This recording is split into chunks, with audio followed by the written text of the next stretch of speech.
Estamos con el presidente realmente de la IFBB de Físico-Culturismo a nivel mundial, el doctor Rafael Santoja. Bienvenido, doctor, muchas gracias por su tiempo.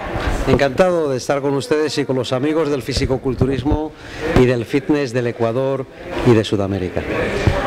Doctor, la gente siempre nos ha escrito y nos ha preguntado en dónde nació el físico-culturismo, quién fue el creador, el idealista de este hermoso deporte de la IFBB. Bueno, yo pienso que si nos remontamos en la historia tenemos que ver las raíces claras del físico-culturismo con el olimpismo en la antigua Grecia.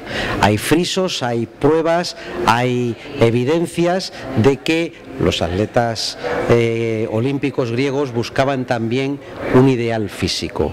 Eso la estatuaria griega ha dado mil pruebas. Pero si nos vamos a un periodo más cercano, un periodo histórico, tenemos que remontarnos. El origen real de la cultura física moderna es un español, Amorós, a principios del siglo XIX, que por cuestiones de política tuvo que irse a Francia y trabajó con el ejército de Napoleón, con el ejército del emperador, en el acondicionamiento físico de los soldados. Posteriormente, ya muy conectado con nosotros, Eugene Sandow es una gran referencia. Es un hombre que nació en Königsberg, en Prusia, que fue el primer posador conocido de la era moderna. Era un hombre fuerte que trabajaba en el mundo de las atracciones, en el mundo circense, muy conocido en la alta sociedad europea, y él diseñó una caja de poses porque él tenía un físico privilegiado, no era solamente un hombre fuerte, y se le ocurrió crear una caja donde con las luces adecuadas él imitaba poses de la estatuaria griega. Esto pasó en los últimos años del siglo XIX. Este señor, Eugene Sandow, que es la imagen que se da en el Olimpia al ganador, inmortalizando una pose suya, pues esa estatua fue la que se dio en la primera competición conocida de la historia moderna de físico-culturismo, que la hizo Eugene Sandow con Sir Arthur Conan Doyle, el autor de las conocidas novelas de Sherlock Holmes, y en el año 1898 en el Royal Albert Hall en Londres hizo una prueba para determinar el hombre mejor desarrollado.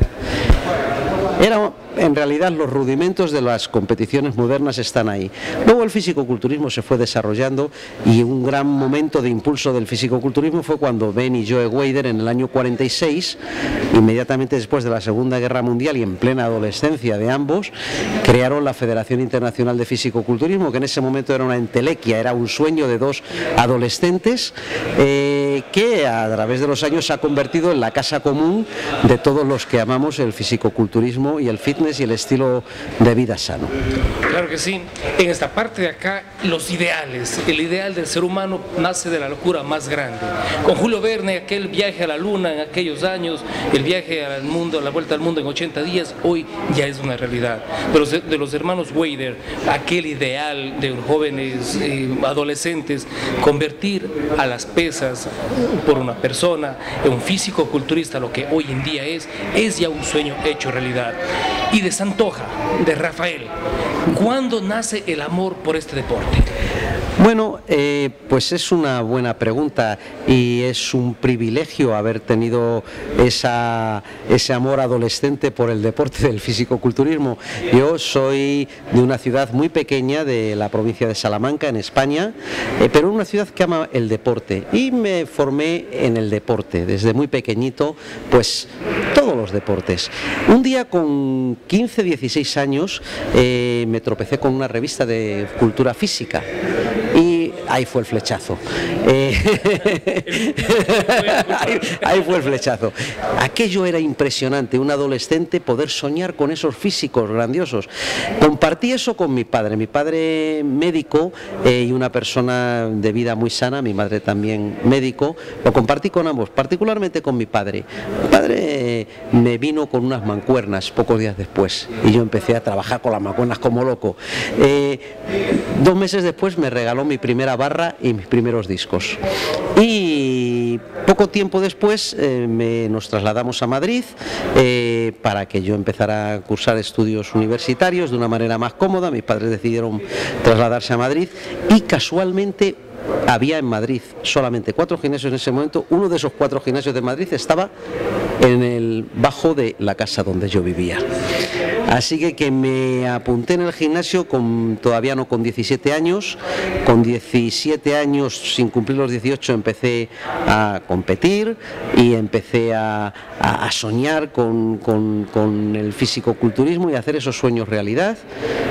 Posteriormente, pues terminada la carrera de farmacia y ya con muchas ocupaciones profesionales, estuve más en la dirigencia, pasé a ser presidente de la Federación Española y después, tuve la muy buena suerte de cruzarme en el camino de un gran hombre, de una persona magnífica como Ben Weider y como Joe Weider, y tener una simpatía común desde el primer momento. Me dieron un gran apoyo. Yo encontré un camino para desarrollar todos esos anhelos que se tienen en estas edades, que todavía muy joven cuando los conocí, y empecé a trabajar como ejecutivo en la Federación Internacional de una forma honorífica, obviamente, porque nuestro deporte es un deporte sin ánimo de lucro, pero era una maravilla. De repente aquella pequeña ciudad de Salamanca de 15.000 habitantes se había convertido en el mundo entero. En el año 1984 recibí un telex, entonces todavía no existían. Ahora parece increíble que haya existido el mundo sin el fax y sin la informática y sin los teléfonos celulares. Existió el mundo antes que todo eso. Y entonces esa máquina extraña que hacía esos sonidos ta ta ta ta ta ta ta, ta, y se iba soltando poco a poco algo, y recibí un mensaje que dice: la IFBB necesita hacer una inspección en la isla de Chipre, ¿podrías hacerte cargo de ello? Al día siguiente yo estaba en el avión camino de Chipre y fue mi primera visita de inspección. El presidente de la Federación Chipriota, que se eligió con motivo de aquella visita, sigue siendo presidente actualmente, y bueno, fue la primera de una serie de viajes que desde hace casi 30 años me llevan a un promedio de 40-50 países al año. Me han dado el privilegio de conocer personalmente 157 países, de tener amigos en todas partes y de ver que en el fisicoculturismo se habla en todos los lugares la misma lengua, la lengua de la solidaridad, de la pasión, del estilo de vida sano, y es una maravilla. Soy un privilegiado.